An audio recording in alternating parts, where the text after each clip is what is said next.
everyone. My name is Yusen. I'm from University of Melbourne. And this is a joint work with Nicholas, Yingzi, Xin, Kieran, and Ray. This is the outline of my talk. Let's first go to the motivation. And nowadays, the intelligent personal assistants are widely deployed on mobile phones or laptops. For example, this figure shows that. This figure shows from left to right the Microsoft Cortana, Apple Siri, Google Now. And the first two figures show the Microsoft Cortana on Windows 10 and Windows Phone, respectively. And from these examples, we can see, we can see that the personal assistants, they proactively recommend various types of information such as weather, traffic conditions, stock prices, news, and some apps, and also places, and so on. There are many other types like sports, calendar, and events, etc. And sometimes the personal assistants also try to guess what we want to do. So, for example, this is my personal assistant, and in the morning, she guessed that I want to check email, so she put the email app at the bottom left corner of my phone screen for easier access. And in the evening, she put the music app at the here. So. And sometimes the personal assistant also talk to us proactively by pushing us some notifications or remind us something. For example, if you need to travel to somewhere else. And from these examples, we can see that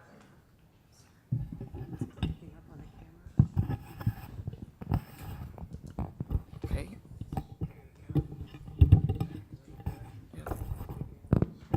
Okay. Okay, is that okay? Yeah, speaking of voice there. Okay.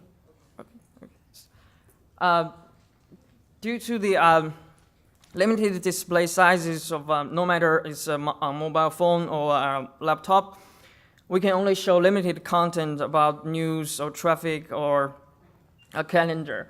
And also when the personal assistant try to remind you something or push notifications, usually they just put push one notification or remind one task. So in this situation, it is essentially for personal assistant to know what users intend to know and what they intend to do now. And we call the first type of is the information intent, and the second type task completion intent.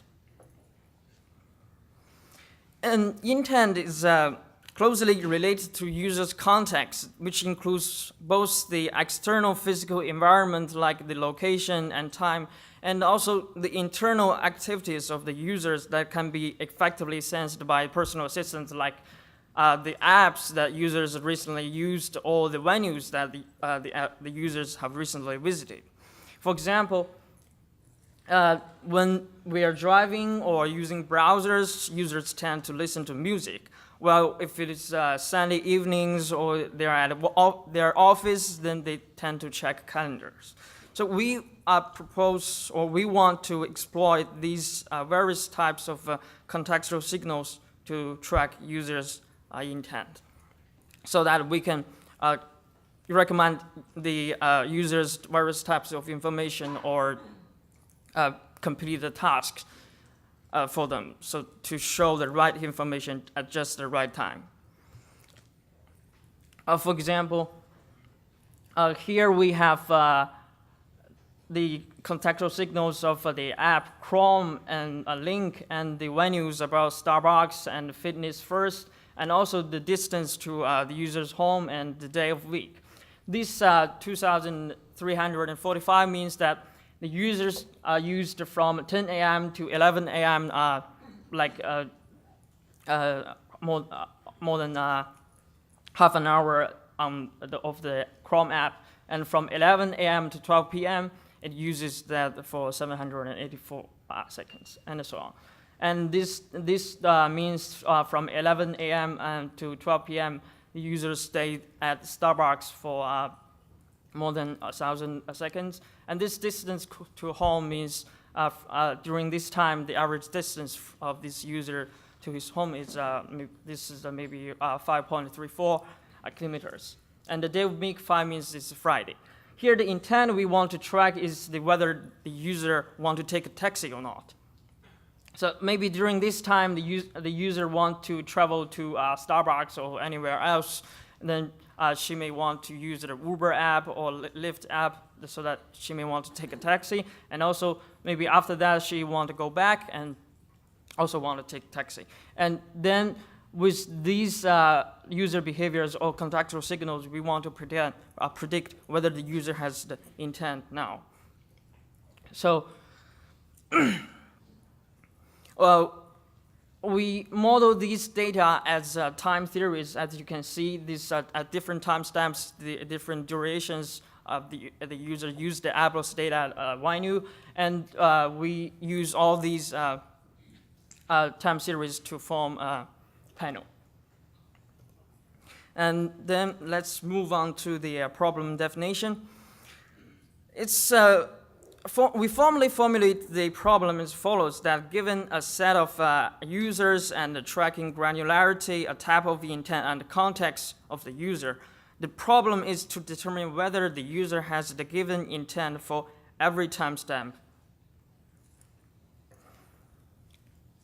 And it's not difficult to see that the characteristics of the intent tracking problems are that we need real-time tracking, because we need to predict the intent, user's intent continuously. And second is that the context and the intent has a complex correlation between them. As we will see later, they exhibit complex co-occurring and sequential correlation. And the third is that since the mobile devices often have limited computational capabilities, and often the data collected by mobile devices tend to be noisy, so that we need really efficient computation and also robust to noise computation. And since personal assistants are supposed to be private friends of the users, so they should provide highly personalized service to the users. And as with traditional recommendation problems, the data we have are really sparse. So to solve the intent tracking problems, we need to address all these properties simultaneously. For the related work, that the traditional recommendation models cannot be applied to intent tracking because they assume the intent is already there. So it's like, for example, I want to find a book so that you can recommend new books based on the books that I have read previously, or the similar users have read the books that I have read. And for the time-aware recommendation models, they cannot apply either because they do not consider other contextual signals besides time. And often it is not suitable for the swiftly changing context and intent. Although some the context-aware recommendation models consider the context of the user, they do not take the sequential correlation between context and intent into account, and also they only consider the external context like the time, location of the device the user is using. And therefore, we propose to take a nowcasting approach to intent tracking. Nowcasting is not a new thing. It was first developed in meteorology to nowcast the weather, and then successfully adopted by macroeconomics to nowcast the GDP. And the definition of nowcasting is to predict the current value of variable interest or its value in a very near future, like 1 or 2 hours. And the main difference between forecast and nowcast is the availability of side data. As we can see here that this is the variable interest. While we do nowcast, we have these side data here, which are contemporaneous with the variable interest, and they are often more frequently available than the variable interest, for example, like the industrial output or consumer consumptions to the GDP. And well, we do forecast all the information we have compared with relative to the variable interest historical data. We don't know what will happen in the future. And when we do nowcast, we can maybe we can do more accurately because we have some information now. And before designing the model to address the problem, let's first do some analysis of the data we have. And here we plot the distinctive number of contextual signals against the number of users. And this is the increased rate of the contextual signals. From here, basically, we can see is the booming number of different contextual signals of when the users is the number of users is really large, and we can see the distinct number of contextual signals increase almost linearly with the number of users. And from this figure, we can see that the venue has the largest increase rate. This means that the users often tend to visit quite different venues. Well, the app has the lowest increase rate, which means that users often tend to use very few common or popular apps. And we further try to analyze the correlation of between these contextual signals and between context and intent, so that we use the cross correlation between these contextual signals to see their correlation. And from this figure, we can see that the user often use some document editor apps like Word or PowerPoint before they visit an educational places like a university, which means they may be doing their assignment before going to the uni, and they are often first visit a shopping mall and then browsing some social media apps like Facebook, Twitter. That means maybe after shopping they got tired and have a rest, then they check what their friends are doing. And we can also try to see the cross correlation between context and the intent. And from here we can see that, well, the users are using browsers, they tend to listen to music. And well, they intend to take taxis 1 or 2 hours before and after they stayed at a restaurant. And they tend to send messages before they play video games, maybe invite friends to play together. And this is the negative correlation, means that when the distance to office is small, the user tend to check calendar, which means while the user is arriving at the office or stayed at the office, they tend to do that. And with all these observations, we try to design the model. Let's see the model formulation. And it's to avoid estimating a full model, we assume this is the panel we have seen previously. It's denoted by XU. We assume that the panel is all the contextual signals, or you can think of it as the behavior of the user, is driven by only a few latent factors. And this is similar to the matrix factorization, that we factorize all the user behaviors or the context into these very few latent factors. And to address the data sparsity problem and also to exploit the collaborative capabilities among these users, we assume that all these latent factors, they are shared by all users. Note the drop of the superscript of the U, which means this F is shared by all the users. And this formulation is similar to the, or just exactly the same as the perfect two-tensor decomposition. Here we have the user panels packed together. You observe the different sizes of these panels because we want to provide the personalized service, and we want to only keep the personalized signals of each user. And this is the loading matrix for each user, and these are the latent factors shared by all the users.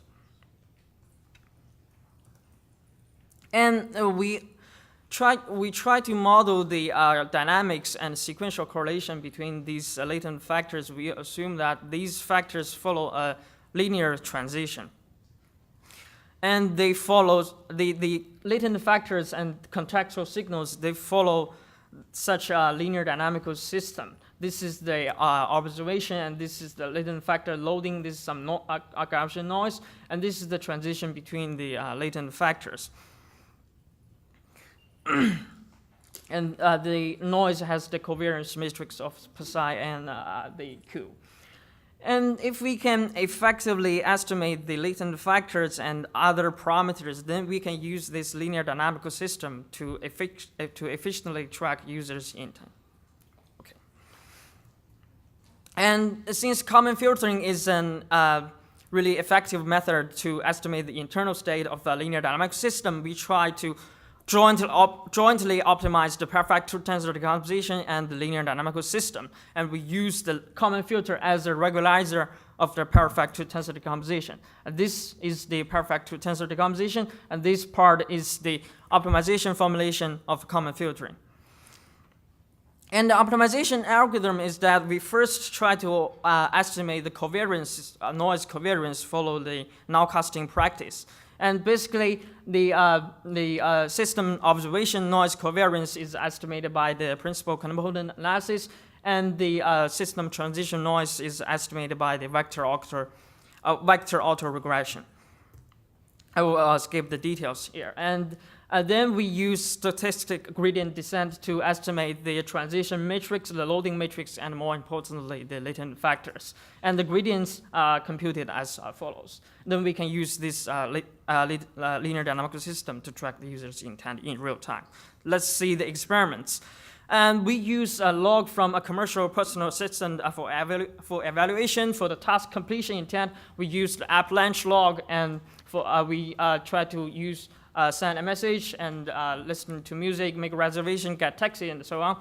And for the information intent, we use the proactive card log. The card is just the information that the personal assistant proactively recommended.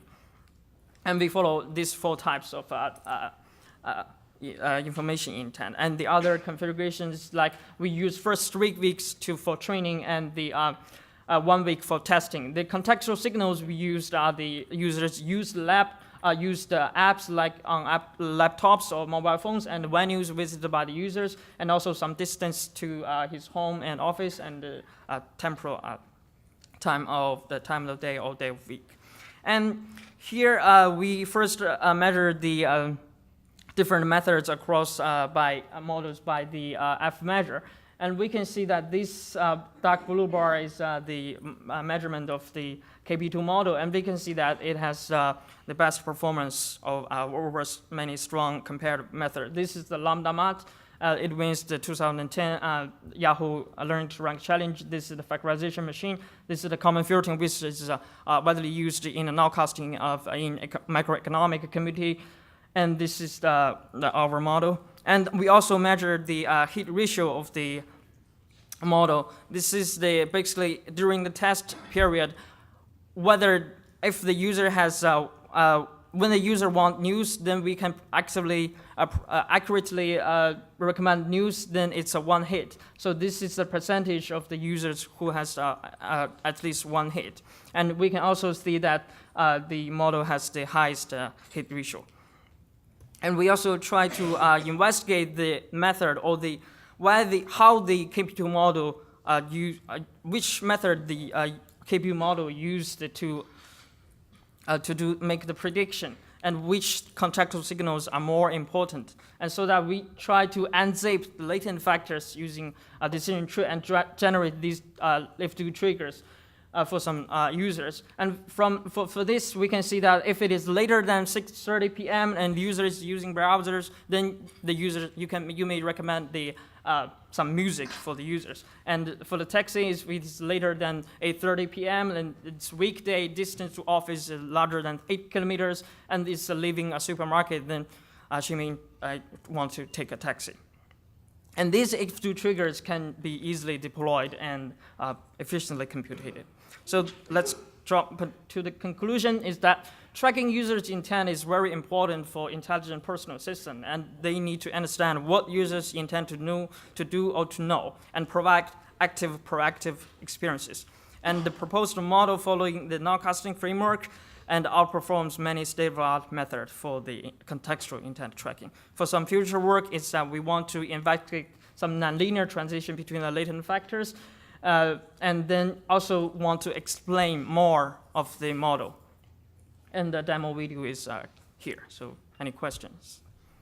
Hello, very interesting work. Because it is a personal assistant, so how do you handle those kind of personal long tail, how do you say, intent? For example, some people have a very well app, right? Just a few people use it. Based on this current model, you know how to extend to capture this kind of personal, long tail personal interest. Thank you. Yes, I think there are two approaches to that. One is, Hey, Cortana, where's the best restaurant nearby? sorry, I'm sorry. I thought something wrong with my laptop. The long tail, we have two approaches. One is that we try to elaborate the collaborative filtering method, collaborative capabilities among these users, because the users, they tend to use some similar apps, and for the apps that the user even is very few, but since it could be very popular ones, so that it could be similar to other users. And the other approach is that for the if-to triggers like this, we can use some sample users and make a clustering of the users and use this cluster to generate some global if-to triggers for these users, and then deploy these if-to triggers for those long-tail users. Yeah. Any other questions? Hi, my question is, are you able to incorporate negative feedback into this? So if you have an assistant, it can give you a suggestion, you can take it, you could ignore it, or if it's annoying, you can swipe it away. Yes, a good question, but during the current system, we don't have a true negative, or the users doesn't have such intent. We don't know that, but maybe we can do that later. Any other questions? Okay, then I'll ask a question. So when I looked at your, performance numbers, there's a big variance between being able to predict hit ratio on some of the tasks versus others. So what makes some tasks easier? What makes some tasks harder? And what are the features that are typically most important? For the music, we have a relatively higher hit ratio because music is relatively easier to predict. For example, if you see that if-to triggers, it's only relative to some time if it is evening and using very few apps like browsers. Okay. And for the calendar or some for example, I think the calendar is relatively low. So that means maybe the user often check the calendar due to some very personalized events, okay. And that events, it's kind of difficult to predict. Okay. Yeah. If there are no more questions, we can have our next speaker set up.